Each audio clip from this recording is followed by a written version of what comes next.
chào bái mình Amir Hussein Muslim Melasan dekat kumpulan menlepas ni deh pan ni lah ni yang tuli dan kepilihnya macam kumpulan chưa tha baik xanh đang tập môi tầm nào cái cú đi đang banประมาณตักấy mới thấy tam scholar Amir ni ini chưa cả lá cọ bốc ai áp tục này áp chơi từ lâu chơi này cả con này thì áp xây mặt bôi chơi này chẳng từ này là chịu chơi này một con là tôi xin tam page để cho Facebook và YouTube ai comment mà cái chuyện nó khác có cái lá con nó cái lá con ini có pencet cái lá con nó mua và comment cái con kemarin pening istilahnya model istilahnya siap aku selalu open dengan dia model tapi ini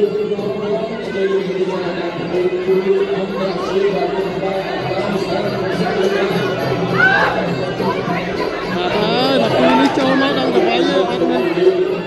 nyai lo ikut tong itu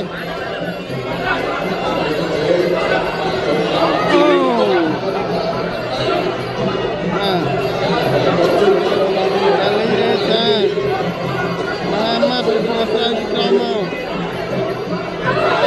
bisa Atale Atal bisa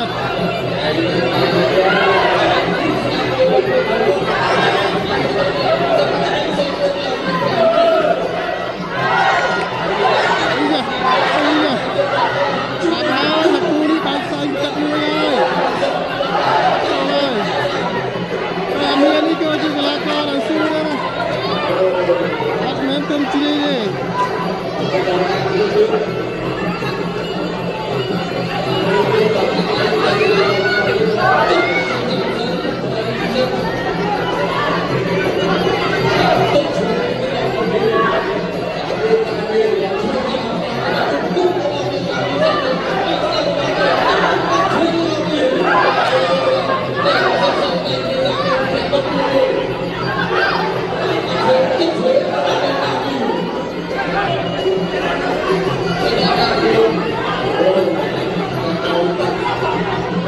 Ni mau klub Lebusan Elite lah, tak kapten di rumah ramai.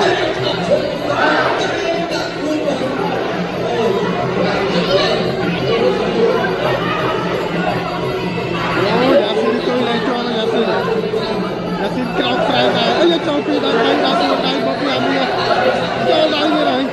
kau di sebelah.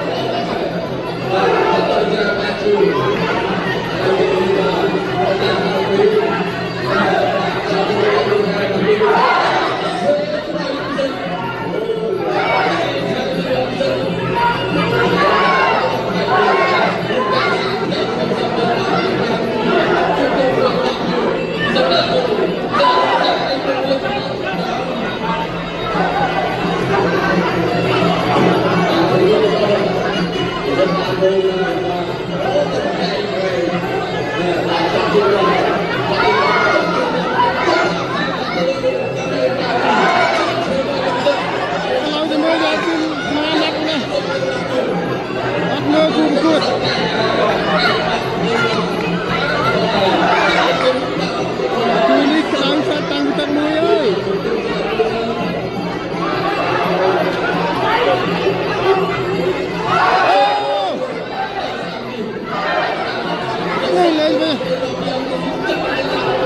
จะมือรัตพลกันเลยมัน